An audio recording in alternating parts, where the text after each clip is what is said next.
Hey. Hello. I'm going to be performing... I'd like to give a shout out for ill propaganda. I'd like to give a shout out for ill propaganda. And it's matter and memory. What is McLuhan? His matter body dies.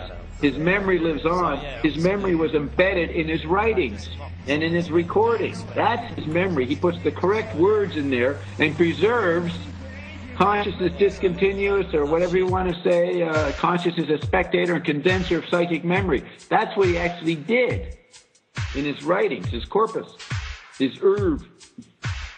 So you could write a whole, volume on how this letter defines the range of issues and fates of McLuhan's own chemical body, as well as pointing to how he transcended it.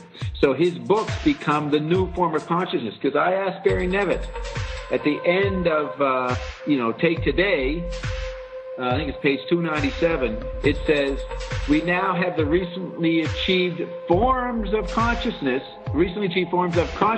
to counter the 100 years of tribal unconscious. I asked Barry, what are the recently achieved forms of consciousness? Because he co-wrote the book. He said, Finnegan's Wake, which brings you back to this sentence here.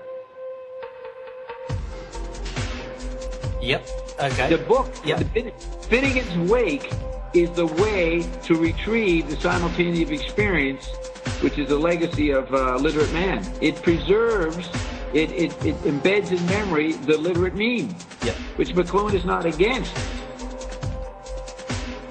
It retrieves consciousness as spectator, which is imagination. It's using visual services, the effective visual space. It's using its archetypal services. It has a service to have a book like Finnegan's Wake is a way of looking at the hippity-hop culture all around you. Preserves culture, dialogue, the possibility of dialogue. If you're conscious as a spectator, it maintains the necessary gap. That's right, which leads to retrieves verbal consciousness. Yeah.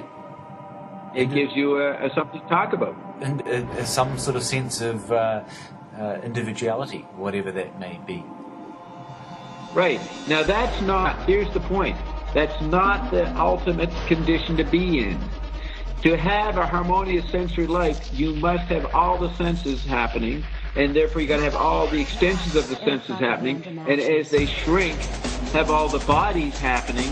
And McLuhan preserved, he's the Noah Ark of the visual sense, building on what Joyce did with Finnegan's Wake. He explains how the visual sense, so it can mingle, and you can have the temporary transient experience of individual consciousness or detachment that is only preserved by a book like Finnegan's Wake. It's the only book necessary. Because it's so garbled, you can get any people together and they will be evoked into wonder and dialogue about what the heck the words are referring to. Yeah, totally. It's the only way to get a discussion or retrieve verbal enjoyment. It's the only way to get it going through Finnegan's Wake. Otherwise, it's just someone lecturing you on what some point of view is, and that doesn't hold anybody's attention anymore. Yeah. You can see McLuhan's whole description of the effects of the solar theater, the global theater, are exhibited in Finnegan's Wake.